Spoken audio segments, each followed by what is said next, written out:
Bueno, vamos a abrir la palabra del Señor, las Escrituras, en el libro de Nehemías, capítulo 8, versículo 8. Libro de Nehemías, capítulo 8, versículo 8. Amén. Dice así, ya lo tienen todo, en el caso de los hermanos pueden mirar aquí en la diapositiva. Dice, y leía en el libro de la ley de Dios, ¿cómo? Y ponía el sentido de modo que entendieses la lectura. Ahora vamos a leer el versículo 12. Versículo 12. ¿Cómo dice?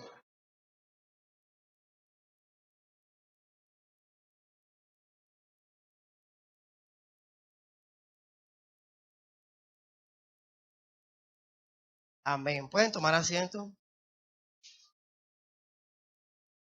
Bueno, el tema de esta noche es ¿qué es la traductología? Ese es el tema que vamos a tratar, a mirar ese proceso histórico de la traducción bíblica. Y aquí tenemos un ejemplo, un resultado del pueblo de Dios. Nehemías fue escrito por Esdras, por este escriba, un anciano que había dedicado toda su vida en la interpretación de las Sagradas Escrituras. Y vemos aquí que Esdras empezó a enseñarle al pueblo el sentido de las Escrituras. Y mire que cuando Esdras comenzó a interpretarle, a traducir, porque el pueblo de Israel en aquella época dejó de hablar su idioma y hablaba el idioma arameo. Por eso que hizo ese proceso de traducción del hebreo al arameo. Y dice la palabra de Dios que el pueblo se fue gozoso porque entendieron lo que se le había enseñado. Eso da alegría, hermano, cuando usted entiende un versículo de la Biblia. Eso para usted es un gran gozo. Y más cuando uno lo pone en práctica. Porque la Biblia empieza a cobrar sentido cuando nosotros empezamos a vivirla, a experimentarla.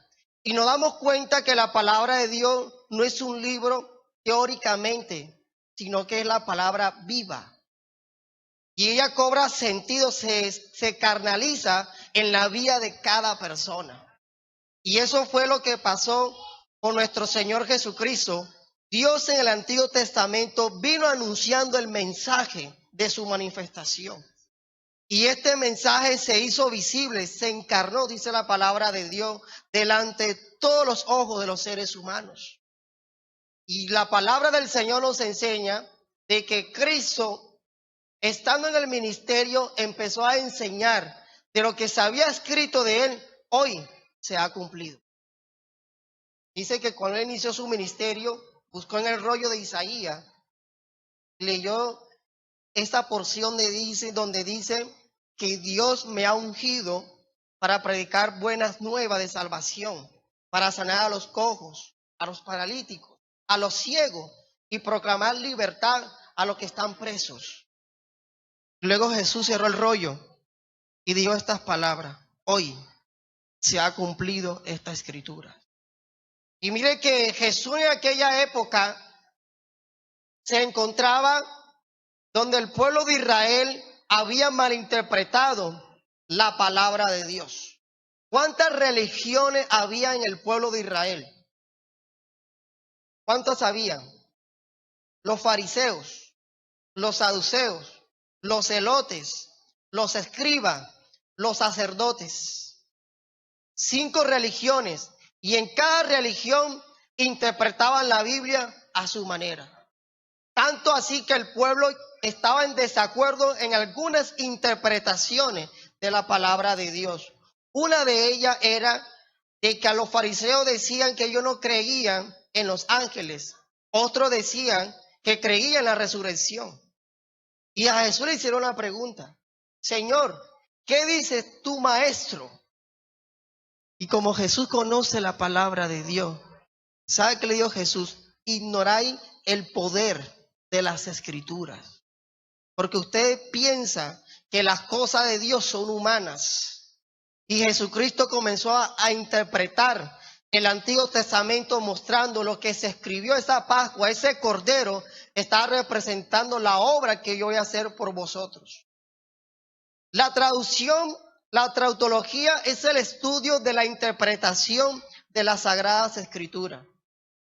La trautología es la interpretación de las Sagradas Escrituras. ¿Por qué hablamos de una interpretación? Porque fue escrito en un idioma y en una cultura diferente a la que nosotros estamos acostumbrados. Y el traductor tiene ese sentir de parte de Dios de transmitir la palabra en el idioma de nosotros. La primera traducción de la Biblia sucedió en el año 300 antes de Cristo, en la ciudad de Alejandría, que quedaba en Egipto, que fue la traducción del hebreo al griego. Y en esta biblioteca reposaba un libro muy sagrado. Y mire, hermano, cuando uno estudia esta parte de la traducción bíblica, los griegos, los judíos de habla griega, porque quienes tradujeron del hebreo al griego fueron judíos de habla griega. Fueron 72 ancianos, duraron 70 días traduciendo solamente los 5 primeros libros de la Biblia. Cuando los griegos tuvieron acceso a la información del pueblo de Israel, esa traducción se le llamó la Septuaginta, la traducción de los 70, y reposó en esa biblioteca. La biblioteca de Alejandría era una biblioteca famosa en aquel entonces, en aquella época. Muchos sabios estudiosos viajaban para buscar las riquezas de esta biblioteca. Y mire lo sorprendente, hermano. ¿Cuántos aquí conocen o han escuchado Sócrates, Platón, Aristóteles? ¿Quiénes son ellos? Clásico. Cuenta la historia que Sócrates visitó la biblioteca de Alejandría y empezó a estudiar todos los rollos de la biblioteca y nada le llenó hasta que se tropezó con el rollo de la Biblia de los judíos, pero en su idioma griego. Y le llamó la atención tanto, ¿y este libro qué? Le preguntó al bibliotecario en aquella época, que era Sirene, diciendo, ¿y este libro qué? No, ese es el libro de un pueblo llamado los judíos, que se tradujo del hebreo al griego, pero hace parte de esos libros. Pero este libro es sorprendente, tiene una sabiduría impresionante. Por eso que nace por primera vez el término de filosofía. Filosofía significa amigo de la sabiduría, porque los griegos dijeron, nosotros no somos dueños de la sabiduría, somos amigos de la sabiduría, porque los dueños de la sabiduría es el pueblo de Israel. Y eso lo dice la palabra de Dios, vamos a confirmarlo. Deuteronomio capítulo 4.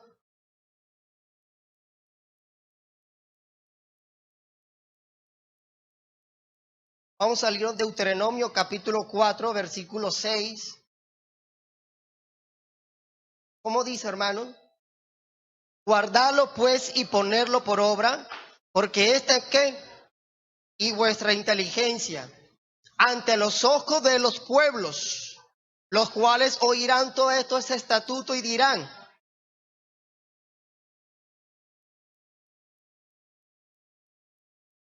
esa fue la conclusión que llegaron los filósofos griegos.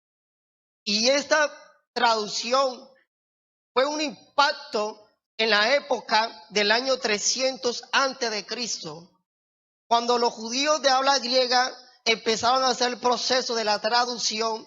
Ellos fueron muy diligentemente que en el momento que ellos empezaran a traducir, no añadirle ni quitarle a la palabra de Dios. Ellos fueron muy cuidadosos que la palabra de Dios se haya traducido fielmente como en los textos originales. Y mire, iglesia, vamos a hacer una comparación. Vamos a Hebreo capítulo 1.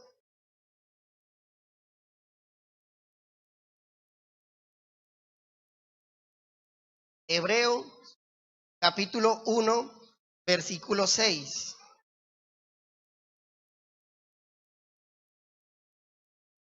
Hebreo 1:6.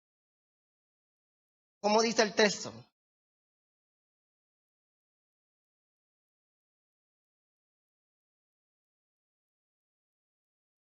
Mire, dice, y otra vez cuando introduce al primogénito en el mundo, dice, adórenle todos los ángeles de Dios. Ese texto tiene una referencia en el Antiguo Testamento, Deuteronomio, capítulo 32, versículo 43. Deuteronomio 32, 43. Mire lo que dice. Alabad naciones a su pueblo, porque él vengará la sangre de su siervo y tomará venganza de sus enemigos y hará expiación por toda la tierra de su pueblo. La frase que encuentra en hebreo, adoren todos los ángeles de Dios, se encuentra en la Septuaginta. Por eso que se hace esa aclaración en el texto bíblico de que en la Septuaginta, en el capítulo 32, versículo 43, dice la escritura, adórenle todos los ángeles de Dios. ¿Qué significa eso? Que ese versículo, esa frase está anunciando de que Dios en su manifestación en carne humilló a todos los ángeles. Se dirá, ¿cómo así que los humilló? Sí, porque uno de ellos se había rebeldizado. Y la rebelión vino por la hermosura. Dice la escritura que el diablo se miró a sí mismo y dijo, soy hermoso, tengo piedras preciosas.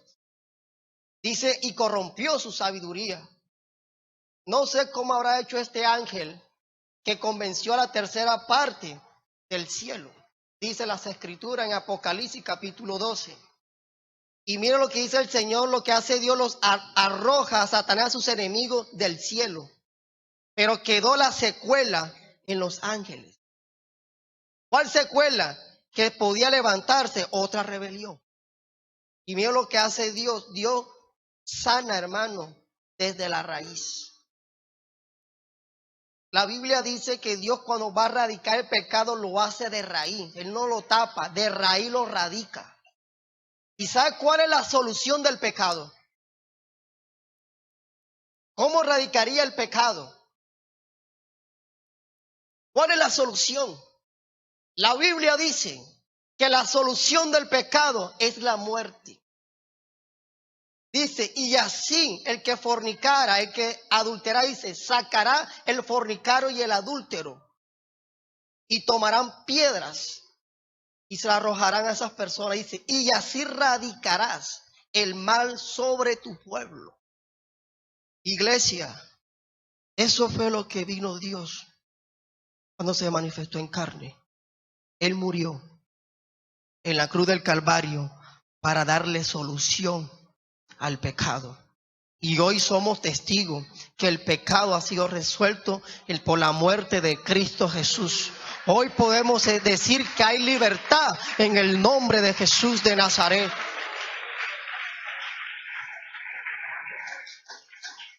Amigo, muchos han preguntado cómo hace uno para poder vivir la vida de Cristo sin pecar. Eso es imposible. Para Dios no es imposible. ¿Y usted sabe cuál es el problema de nosotros? Que estamos vivos al pecado. Porque cuando uno muere, y a usted lo están llevando para sepultarlo, y lo que lo están cargando lo deja caer, usted grita, ¡ay! Me dejaron caer, por favor. No siente, está muerto perfectamente. Nada le trae de las cosas de los vivos. Si usted le da, coge un palo y le da un garrotazo, disculpe que utilice esa expresión, al muerto, él no se va a parar a defenderse. Está muerto. Por eso que la Biblia dice, hay que morir para el pecado. ¿Y cómo se muere en el pecado? Recibiendo a Cristo Jesús. De esa manera se muere para el pecado. Y cuando nosotros ya estamos muertos, ya las cosas del mundo, las cosas del pecado ya no nos atraen a nosotros. Ya nos atraen las cosas espirituales, porque hemos muerto, pero también hemos resucitado para una vida nueva. Y mira, iglesia, En el Antiguo Testamento, con el tema de la traductología y de las interpretaciones bíblicas, porque eso es lo que consiste en la traducción, interpretar las Sagradas Escrituras. En el Antiguo Testamento, desde el Génesis hasta el Apocalipsis, Antiguo y Nuevo Testamento, nosotros encontramos una de las enseñanzas muy extraordinarias de Dios. Y esa enseñanza extraordinaria de Dios concierne al tema de que Dios se casa con Israel.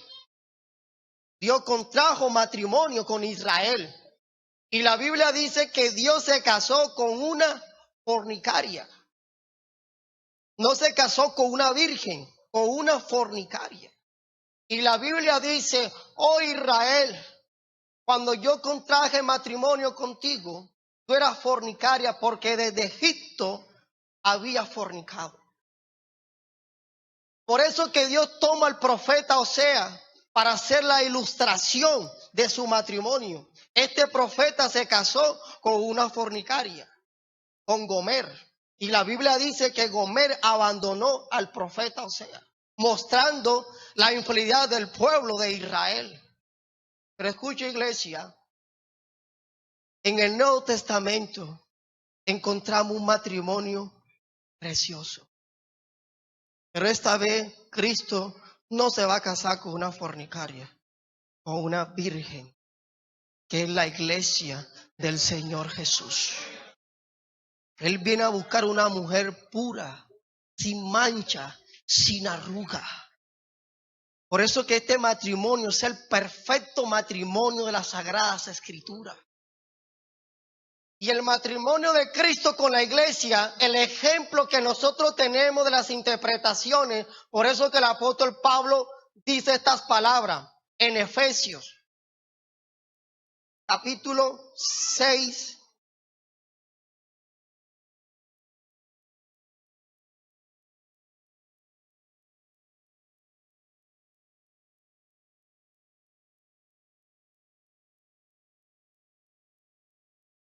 versículo 5, versículo 32. Efesios 5:32 dice, grande este misterio, mas yo digo esto con respecto a Cristo y la iglesia. Mire, el apóstol Pablo y el Señor Jesucristo, que es la interpretación de las Sagradas Escrituras, nosotros vemos desde el Antiguo con el Nuevo Testamento la aplicación. Por eso es que la iglesia tiene ya un modelo de no cometer los mismos errores que cometió el pueblo de Israel. Mire, iglesia, mire este ejemplo. Este es mi cuerpo y a esta mano se me infecta de lepra. ¿Qué tengo que hacer?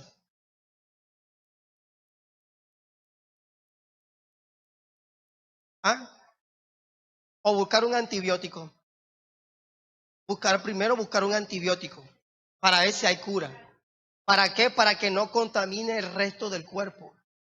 Si en el caso de que el antibiótico no pudo con la enfermedad, toca mocharlo. ¿Sabe por qué se corta? Para que no afecte todo el cuerpo. Esa fue la ilustración que la Biblia da de la interpretación del matrimonio de Dios en el Antiguo Testamento. A Israel Dios la cortó, porque es que Dios es santo. Pero ¿sabe qué hizo Dios con la iglesia? Él no nos cortó, nos limpió, nos lavó por medio de su palabra, dice las Escrituras, para presentar a nosotros limpio, puro, santo delante de la presencia de Dios, porque Cristo viene a buscar una iglesia santa, una iglesia gloriosa. Denle un aplauso a Cristo Jesús.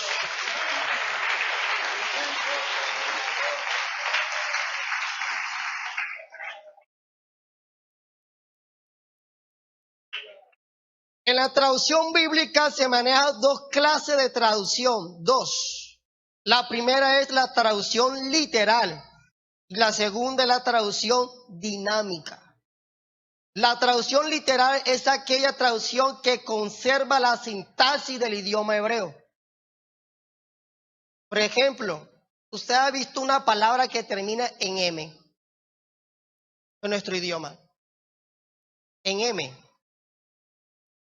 Vamos a leer Génesis. ¿Sí termina en M en nuestro idioma? No, en N. Vamos a Génesis.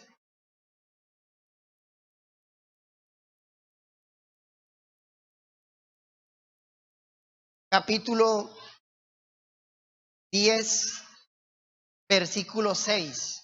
Génesis capítulo 10, versículo 6. ¿Cómo dice? Los hijos de Can, Cus. ¿Qué palabra rara usted ve en ese texto? Rara. Mire, esa palabra en nuestro idioma está mal escrita. Ahí va, no va una M, va una N. ¿Qué significa Misraín? Ni idea. Significa Egipto. Así se dice Egipto en hebreo. Misraín. Y es un plural en el Antiguo Testamento. Egipto. Es decir, que Egipto proviene de la descendencia de Can. Y ahí metemos a Canaán. Entonces mire que la Reina Valera es una traducción literal. Vamos a colocar otro ejemplo. Génesis capítulo 1, versículo 1.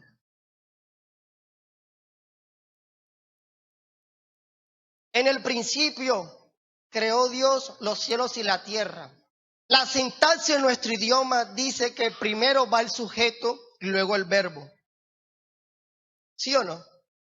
Y vemos aquí un sustantivo al principio, luego el verbo y luego el sujeto. En nuestro idioma diría, Dios creó los cielos y la tierra en el principio. Diría en nuestro idioma. Pero la Reina Valera conservó la sintaxis del idioma hebreo. Ahora, ¿qué significa ese versículo de la Biblia? ¿Cómo así que en el principio creó Dios los cielos y la tierra? ¿Cuál principio? Haré una pregunta sencilla, iglesia. Este versículo, apenas que usted abra la Biblia por primera vez, se tropeza con eso. Y usted dice, ¿cómo crea Dios? ¿Dios cómo crea? Por la palabra. Si el texto hubiese dicho de que Dios está creando los cielos y la tierra, ¿cómo diría? Dios tiene que decir la palabra. Dice, existan los cielos y la tierra. Eso es crear. Pero aquí en ese versículo no vemos que Dios está ejecutando la palabra. Al contrario, se está diciendo de que Él es el creador de todas las cosas. Y ese versículo va a explicar de qué manera Dios creó los cielos y la tierra. Pero ese texto hay una palabra muy importante, por eso que Reina Valera deja esa frase literalmente, la palabra en el principio. En hebreo se dice Bereshit. Ese término en hebreo significa por una causa creó Dios los cielos y la tierra. Es decir, que Dios no creó los cielos y la tierra porque Él estaba desocupado, que no tenía nada que hacer. No, hermano, hubo un motivo en su corazón, que Él creó los cielos y la tierra. Y sabe, la misma Biblia da la interpretación. Vamos a Colosenses, capítulo 1. Esto es bonito estudiar la Biblia de esta manera, iglesia, porque así empezamos a comprender todos los misterios que están escritos en ella. Colosenses capítulo 1, vamos a leer el versículo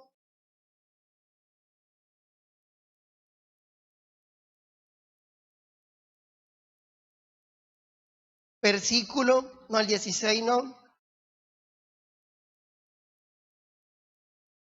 Vamos a leer del versículo número 15 hasta el 18. Dice, Él es la imagen del Dios invisible, el primogénito de toda creación. Dice, porque en Él fueron creadas todas las cosas, la que hay en los cielos, la que hay en la tierra, visible e invisible, sean tronos, sean dominios, sea principados, sea potestades. Todo fue creado por medio de Él y para Él. Y Él es antes de todas las cosas, y todas las cosas en Él subsisten. 18. Él es la cabeza del cuerpo, que es la iglesia. Mira lo que dice Pablo. Él, que es el principio, el primogénito de entre los muertos, para que todo tenga la preeminencia. Es decir, Cristo es el principio de todas las cosas. Es decir, que Dios estaba creando todo para darse a conocer delante de toda la humanidad, y eso lo cumplió. Mira, hermano, esto es glorioso, porque la primera palabra de la Biblia habla de Cristo. Mire cómo termina Apocalipsis, la última palabra del mensaje de Apocalipsis. Vamos a Apocalipsis, capítulo 22, donde culmina el mensaje. El 21 es el saludo. La gracia de nuestro Señor Jesucristo sea con todos vosotros, amén. Pero el mensaje culmina en el versículo 20. Ahí culmina el mensaje de la Escritura. ¿Y cuál es la última palabra? El que da testimonio dice estas cosas: ciertamente vengo en breve, amén. Sí, ven, Señor Jesús. La primera palabra habla de Cristo, de su propósito, de la manifestación de Dios en carne, y el mensaje se cierra que esa manifestación en carne se hizo visible, que es Cristo Jesús. La iglesia está esperando la venida de Cristo Jesús, el arrebatamiento. Deseamos estar con Él para siempre, adorarlo por toda la eternidad, porque Él es digno de suprema alabanza. Gloria a Dios. Son interpretaciones que encontramos nosotros en las Sagradas Escrituras. Vamos a mirar otra interpretación, que la trautología es la finalidad. Vamos a mirar la traducción dinámica, que la traducción dinámica ya se adapta a nuestro lenguaje. Busca el sentido del texto, de que la gente latinoamericana comprenda la palabra de Dios. Vamos a Juan 1:1. Evangelio según San Juan, capítulo 1, versículo 1. ¿Cómo dice?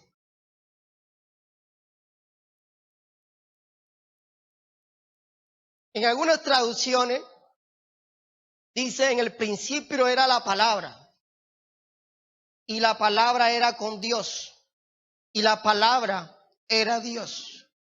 Haré una pregunta: ¿qué significa el término verbo?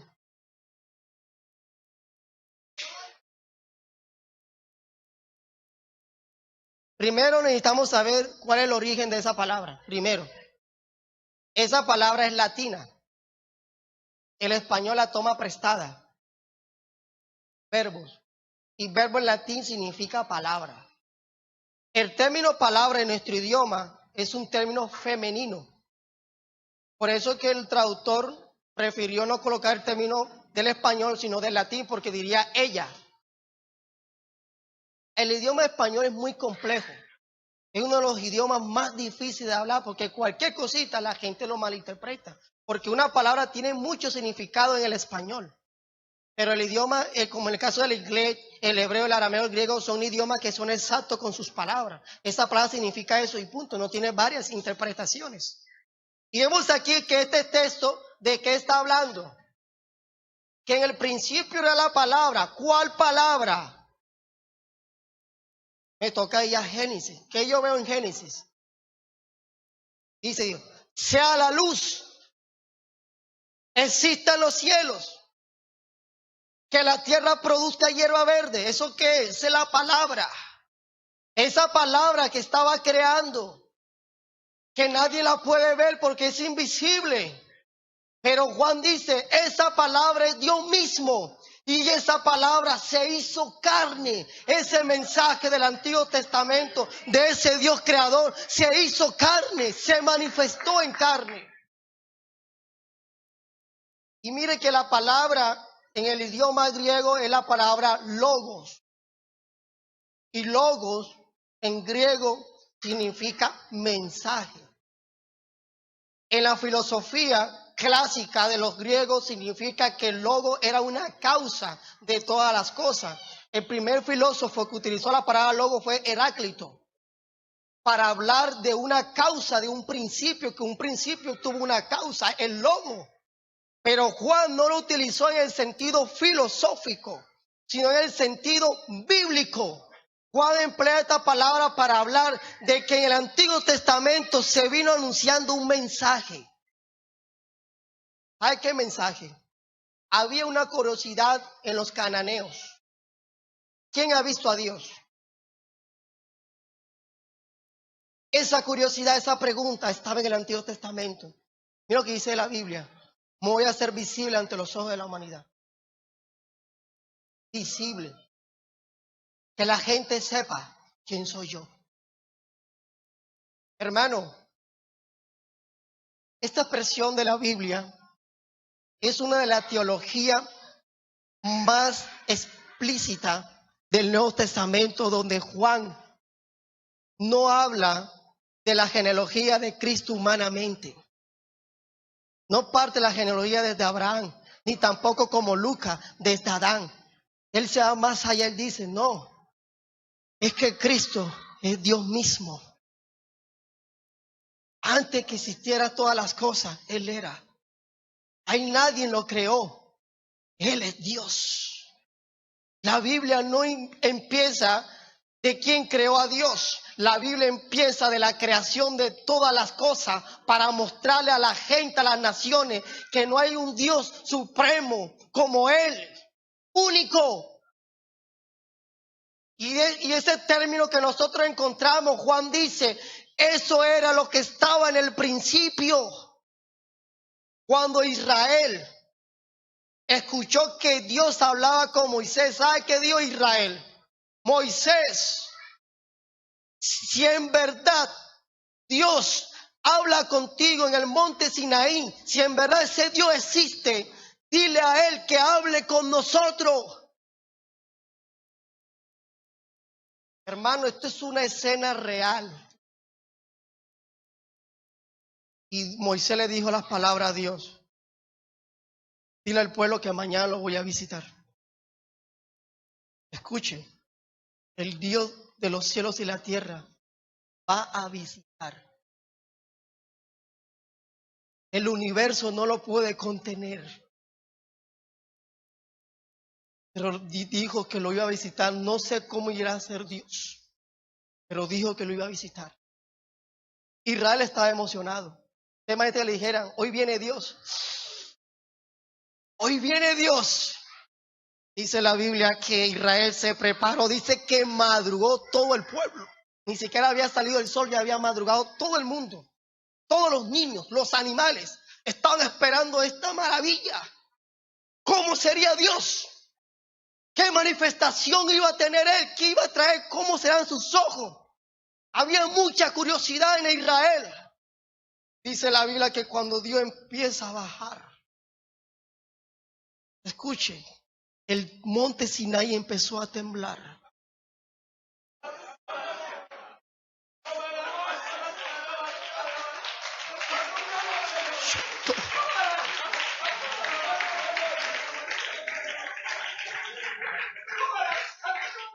Empezó a temblar el monte. Y Dios, su primer sonido, le dijo, yo soy el Dios de Abraham, de Isaac, de Jacob. Dice Israel que cuando escuchó la primera voz de Dios, dice que era como bocina, como truenos. Israel estaba espantado de ver esa grandeza. Dice la Biblia que el mismo Moisés estaba temblando. Y el pueblo dijo, vamos a morir porque estamos escuchando la voz de Dios audiblemente. Y Moisés dijo, tranquilo, que Dios ha venido para probarlo a vosotros, para que sepáis que Él es real, de que Él no es una mentira. El Dios que habla la Biblia es el único Dios que habló cara a cara con el pueblo de Israel. Dale un aplauso a ese Dios maravilloso. Santo eres, Señor.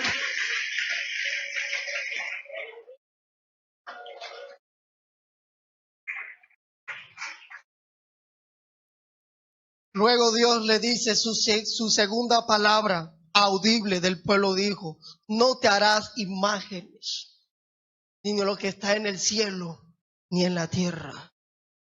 Dice la Biblia que Dios le dijo 10 palabras audibles al pueblo de Israel. Y cuando iba en la 10ª palabra, Israel expresó esto: ya no queremos oír a Dios. Siento que voy a morir. Moisés dijo: no, son 613 mandamientos que Dios vino a decirlo a vosotros. Apenas van 10. Pero Israel no aguantó la voz de Dios. Le dijo a Moisés: no queremos hablar más con Dios. Habla tú con Él. Ya nos quedó claro de que Él es real. De que Él no tiene una forma. De que Él es espíritu. Y ha hablado a nosotros. Nuestros hijos son testigos de que este Dios habló con nosotros audiblemente. Y mire lo que Dios le dijo a Moisés: guárdame estas 10 palabras y ponla en el arca de la alianza, para recordar a las futuras generaciones de que yo soy un Dios real y vivo. Son los 10 mandamientos.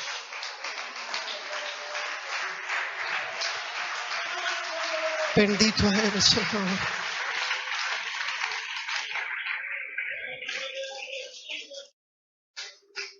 La Biblia dice que Dios le dijo a Moisés: prepárame 70 ancianos. 70, prepárame. Y algo que suba al monte. Y dice la Biblia que ellos vieron al Dios de Israel. Lo vieron. ¿Lo quiere leer? Vamos a leerlo. Éxodo. Vamos a mirar esta experiencia, porque esta experiencia del pueblo fue único, hermano. Éxodo capítulo 24, versículo 10. Vamos a ver versículo 9. Y subieron Moisés y Aarón, Nadab y Abiud, 70 y 70 de los ancianos de Israel. Versículo 10. ¿Cómo dice el 10? Léalo.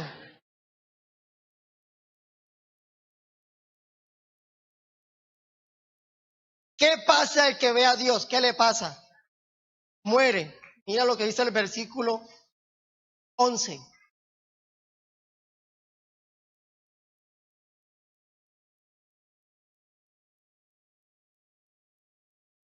Mira, hermano, Él extendió su mano para que no muriera, porque podía morir. Pero ¿sabe lo que dice la Biblia? Que los 70 ancianos vieron al Dios de Israel. Eso es literal, eso no es figurativamente. La historia del Sinaí no es una historia de fantasía, eso fue real. ¿Y sabe qué experiencia contaron los ancianos de Israel? El aspecto de Dios. Dice: debajo de sus pies.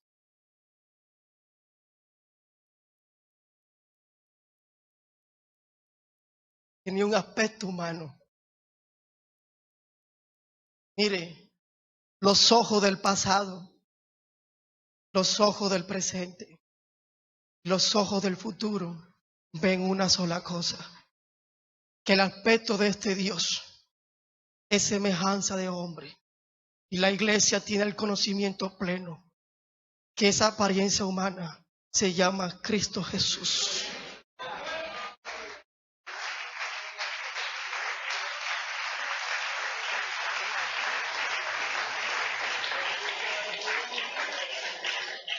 Mira, iglesia,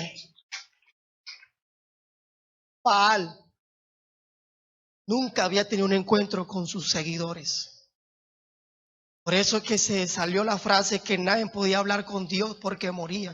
Por eso es que a Moisés se le enseñó que cualquier humano que tuviera un contacto con una divinidad caía al instante como muerto. Pero el verdadero Dios no es así. Él habla y el hombre sigue vivo. Y fue el único pueblo, mira lo que dice la Biblia en Deuteronomio capítulo 4. fue el único pueblo que habló con Dios cara a cara. Moisés hablaba con Dios cara a cara. Dios, eso no era una visión. Dios le aparecía a Moisés: ¿cómo amaneciste? ¿Cómo estás? Hoy te voy a enseñar estas palabras cara a cara. Pero Moisés era muy ambicioso con Dios.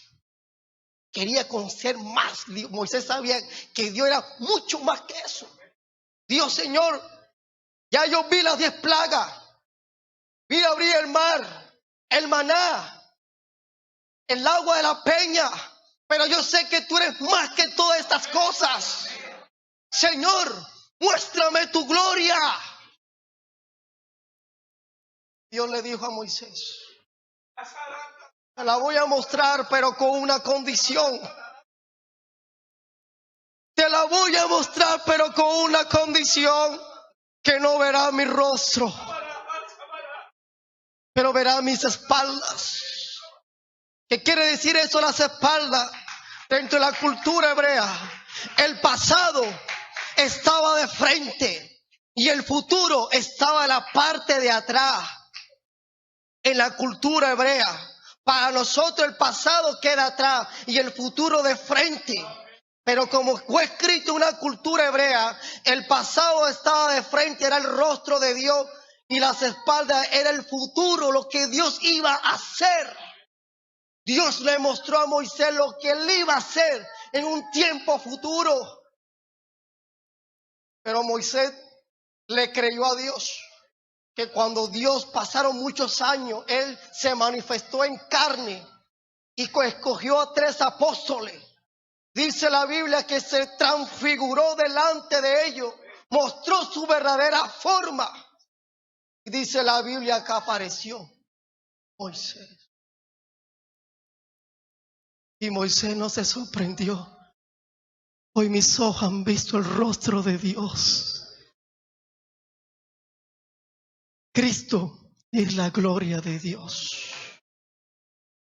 Cristo es el verdadero tabernáculo de este Dios invisible. En Cristo el Dios invisible se hizo visible. Mira, iglesia, estas interpretaciones de las Sagradas Escrituras nos fortalece la fe, que nos hace que usted en este momento le clama a Dios, Él lo escucha y lo llama por su nombre. Por su nombre. Dice la Biblia que a todas las estrellas del universo le tiene un nombre Él. Y a cada uno nos llama por su nombre. Y la Escritura dice que hay gente que tiene imagen de Dios, de una vaca, de un pez, de un gato, de águila, de hombre. Pero la Biblia dice, este libro muy valioso, dice que fue Dios mismo, fue Dios mismo que se definió y le dijo: yo soy así. Por eso que Juan dice que yo estaba en el Espíritu y cuando le vi caí como muerto, y estaba en el Espíritu y cayó como muerto, y la Biblia dice que él extendió su diestra y dijo: no temas, yo soy el principio, yo soy el fin, lo que vieron los profetas se ha cumplido, yo soy Dios. Oh, bendito eres, Señor.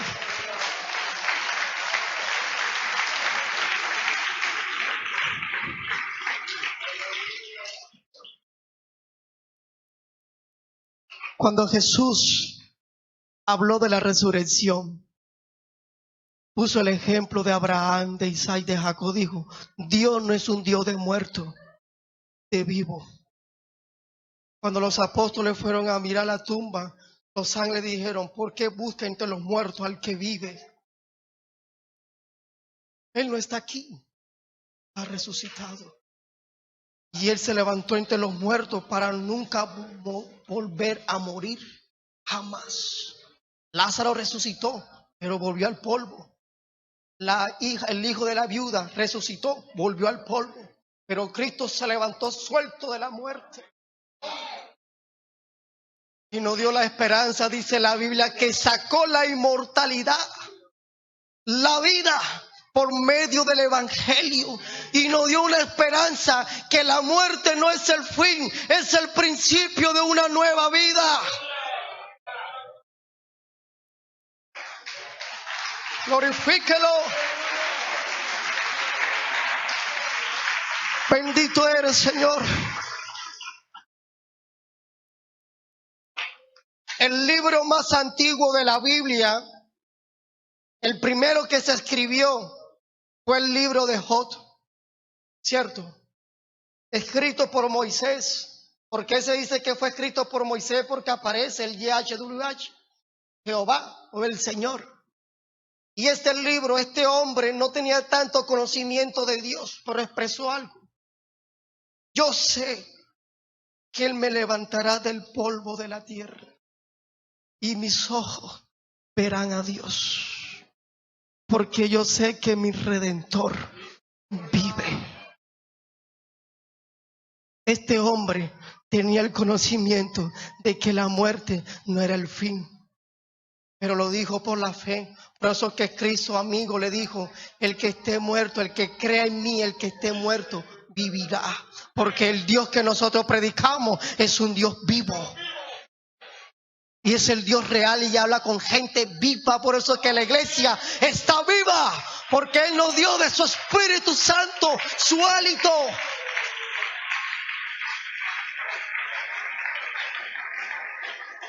Gloria al Señor. Mire la grandeza que nosotros encontramos en la palabra de Él.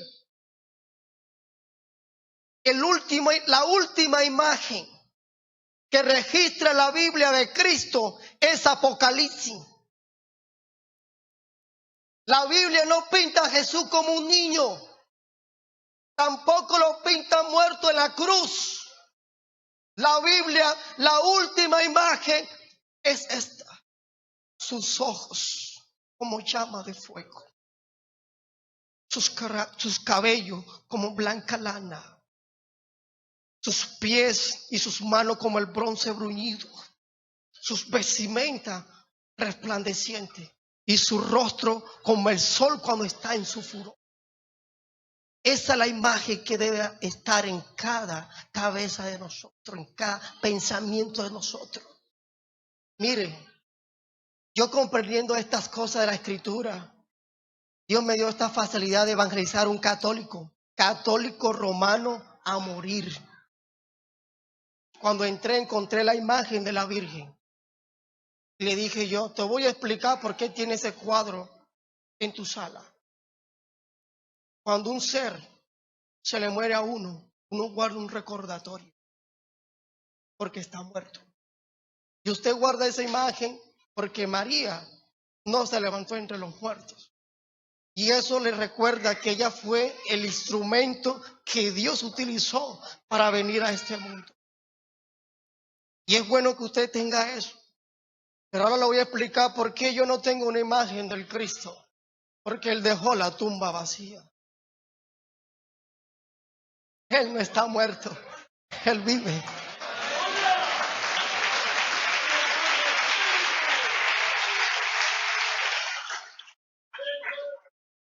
Con esas palabras, esta mujer se convirtió al evangelio. Sencillito, pero son palabras que tienen un alto contenido de comprensión de la palabra de Dios. Por eso que Moisés dijo: este Dios que nosotros adoramos, Israel, tenga confianza, que es el único. Tenemos el privilegio de tener al Dios verdadero. Ustedes no los escogieron porque ustedes tenían una idea rara de Dios. Fue Él que nos buscó a nosotros, que sacó a Abraham de Ur de los Caldeos. Por eso que Jesús dijo: vosotros no me elegiste a mí, sino que yo os elegí a vosotros para que llevéis mi nombre a todas las naciones, que esto lo sepa todas las generaciones, quién es Dios, que es Cristo Jesús. Vea, iglesia, y tenemos esa confianza. Él es que convence al ser humano. Y miren lo que dijo Juan: Todo aquel que ama a Dios, ama a su hermano. Porque Dios es espíritu, porque Él es amor. El amor de Dios se hizo visible en la cruz del Calvario. Él murió por amor a nosotros. Satanás tenía rabia porque Él no murió por Satanás. Y Satanás dijo, ¿para qué vas a morir por esta criatura insignificante? Nosotros somos espirituales. Ellos son frágiles. Son como una flor. Hoy es, mañana ya no es. Y el Señor le dijo, es que yo lo amo, porque en ello está mi imagen.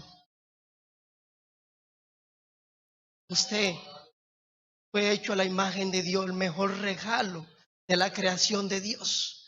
Él no hizo una copia de un simio, no hizo la copia de un pájaro, de una gallina, cualquier animal, ni de un ángel. Él tomó su misma imagen. Voy a hacer al hombre a mi imagen.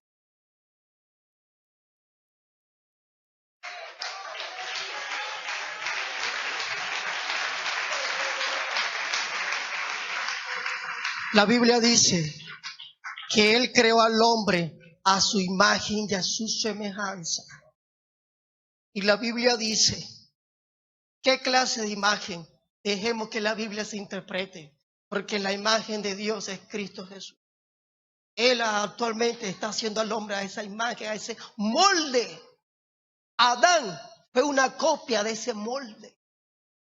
Adán no fue el verdadero hombre. El verdadero hombre es Cristo Jesús. Adán fue la carnada para que Satanás cayera en los propósitos de Dios. Cuando llegó el verdadero hombre que portaba la imagen del mismo Dios. Jesús dijo esta palabra, nadie ha visto a Dios, pero el que me ha visto a mí, ha visto a Dios. ¿Tú quién eres, Jesús? Si tú eres un simple hombre. Él no era un simple hombre, amigo. Él era el Dios de Abraham, de Isaac y de Jacob, que tomó una forma humana. Se hizo visible ante las naciones. Y la Biblia dice que Cristo Jesús, cuando resucitó, su cuerpo era un cuerpo glorioso. Un cuerpo que los apóstoles estaban sorprendidos de ver la grandeza de ese Dios. No lo reconocían. Y mira, iglesia, este Dios, cuando Salomón fue a construir la casa, escúcheme bien, ya para terminar, cuando él fue a construir la casa, dijo estas palabras: ¿será que Dios puede morar aquí? Los cielos de los cielos, vean, no lo contienen. ¿Tú crees que el universo da para sostener a Dios? No, lo llena todo. Un movimiento que Dios haga destroza el universo. Pero Él tiene tanto poder que Él controla su poder. Y Salomón dijo, es imposible que Él habite con el hombre.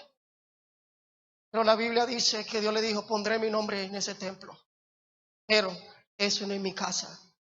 La Biblia dice que todo el océano, todas las aguas del océano, de la tierra, fueron contenidas en un vaso de agua. Hermano, eso lo dice la Biblia.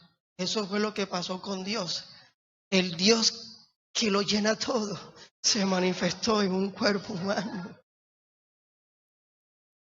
Y Pablo dice, en él habita una parte de la deidad. Toda la deidad habita en ese cuerpo. Es imposible, pero para él no hay nada imposible. Vamos a ubicarnos en nuestros pies, iglesia del Señor. Si aquí hay un amigo que quiere entregarle la vida a Cristo Jesús, aquí está Dios, dispuesto en habitar en nuestras casas. Hermano, hoy la iglesia es el templo del Espíritu Santo. Somos la casa del Dios vivo. Somos templos vivos. Ya no es un templo como el Antiguo Testamento. Porque el Dios, dice Pablo, el Dios que yo predico no habita en templo hecho por manos humanos, ni es honrado. ¿Sabe qué significa honrado? Que Dios necesita que se le limpie los pies, que se le traiga agua. Este Dios no necesita de eso, Él es autosuficiente. Él tiene servidores. Tiene ángeles que le sirven día y noche. ¿Para qué necesita más servidores? Pero si hoy le servimos, es porque nos dio ese privilegio. Eso es una dicha, servirle a este Dios. Porque Él nos sirvió a nosotros. Nos lavó los pies. Se humilló. Los ángeles cuando veían eso, Señor, oh, está rodeado de gloria, de grandeza. ¿Cómo vas a hacer eso? Limpiarle los pies a esa criatura. Mire, un Dios humilde, un Dios que no se las tira, un Dios que no hace exhibición su poder, un Dios que controla su poder, es muy humilde. Mire, Él está aquí y este lugar no está temblando. Porque si Él quisiera, este lugar temblar y le aseguro que todos estaríamos corriendo. Pero Él está aquí, hermano. Pero Él quiere habitar en el corazón de alguien que le abre su puerta. Amigo, tener al Dios real y verdadero habitando en nuestra casa es lo máximo. Es lo máximo. Porque Él, cuando habita en nosotros, Él vino para quedarse. Y se ha quedado. Quiere ser partícipe de este Dios real. Compruébalo, yo soy testigo. Aquí habemos muchos testigos de que tener al Dios morando en nuestra vida, eso es lo máximo. Pues podemos pasar necesidad, no importa. Algún día no vamos a tener necesidades. Quizá hoy suframos, lloramos, tengamos enfermedades, pero algún día este cuerpo va a ser transformado y no vamos a tener ninguna de estas cosas. Vale la pena seguir a Cristo Jesús, porque lo que se viene es una bendición extraordinaria, amigo. Juan dijo, el que tenga esta esperanza de ver a Dios, a sí mismo se purifica, a sí mismo se santifica, porque le veremos tal como Él es. Vamos a orar. Yo sé que aquí hay gente que necesita a Cristo. Yo siempre digo a Dios, Señor, yo quiero más de ti. Hermano, muchas veces nosotros nos hemos comportado como si Dios no estuviera ahí presente. Insulta a su hermano, insulta a su vecino, dice grosería. Dios está ahí. Pero si Él se hiciera visible, usted temblaría. Diga, ay Señor, perdóname. Es que no te vi. No necesitamos de que Él tome una forma visible para comportarnos bien. Por la fe lo vemos. Creemos que Él es real. Iglesia, hay que seguir amando a este Dios maravilloso.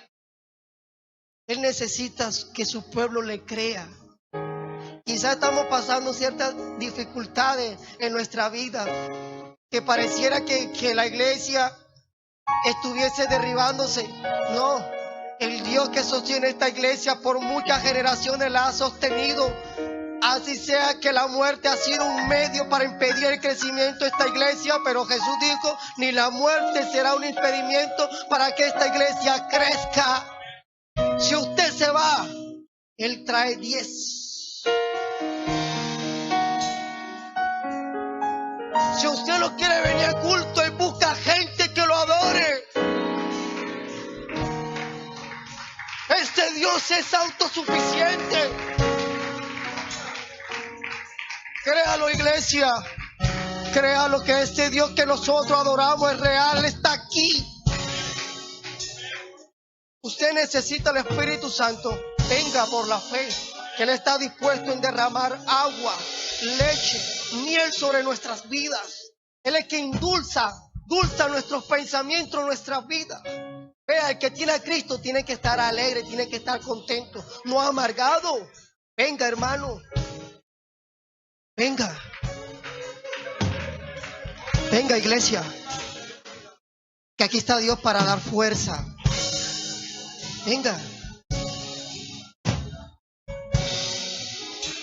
Muchas veces, sé que algunos de nosotros hemos estado en debilidad, pero aquí está el Dios que fortalece. Que has pensado de pronto irte para otra iglesia, pero aquí está el Dios que te digo, yo te establecí aquí. Aquí tienes que dar fruto. Ven. Ven. Ven. Él está dispuesto. No seamos espectadores. No seamos espectadores. Ese Dios que nosotros tenemos es real. Si usted le abre, usted va a ver lo que Dios le dijo a Sara. El que crea va a ver la gloria de Dios. ¿Usted quiere ver la gloria de Dios? Venga. Yo sé que hay necesidad del Espíritu Santo. Y aquí hay gente que no tiene el Espíritu Santo. Pero venga creyendo de que Dios en esta noche va a derramar Espíritu Santo. De que Dios hay salvación también. Amigo, venga para que reciba este Dios maravilloso. Para que tenga esta hermosa salvación. De que sea testigo igual que nosotros. Alábelo, iglesia. Empieza a glorificar porque Dios está aquí.